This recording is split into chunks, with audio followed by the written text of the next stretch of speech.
ازيكم يا حبايبي؟ عاملين ايه؟ وحشتوني. عملنا النهارده بقى من اكلاتنا الشعبيه. كنت بله فول، بلته شويه، حطيت له ميه غليت، رحت حاطاه فيه، خد له غلوه كده شويه، ورحت حطيت له بصلايه، وقشرت له يجي نص راس توم كده، وحطيت له خرطت الخضره، شبت، كزبره، بس من غير بقدونس. حطيته بقى يتسلق، كل شويه ابص عليه.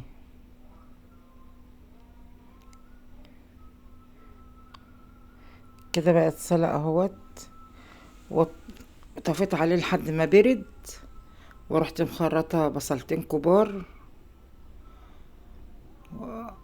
حطهم يتحمروا، احط منهم على الوش، وش البصارة، واحط منه حبة على البصارة ذات نفسها.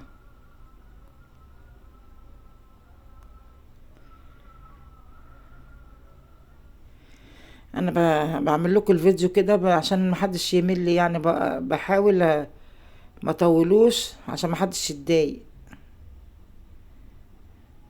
فلو عايزين كل حاجة بالتفاصيل برضو بعتولي قوليلي، وانا وانا اسجل بالراحة شوية،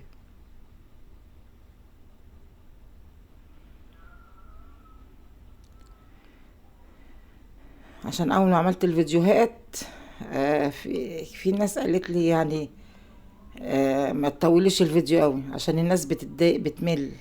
وانا ضربت البصارة وصفيتها، والبصلة احمرت، حطيت منها حبة، وهشيل بقى البصل التاني فضيت الزيت على البصارة، ولسه ما حطيتلهاش لا ملح ولا كمون ولا شطة. حط لها الملح، احط لها شطة، واحط لها كمون. كنت بحب احط عليها كمان نعناع، بس ما لقيتش عندي نعناع ناشف. حطيت بس شطة وكمون وملح بس.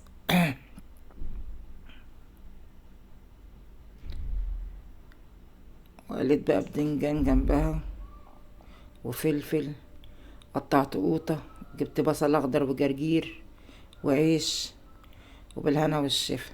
متنسونيش بقى في اللايك والشير. يلا مع السلامة.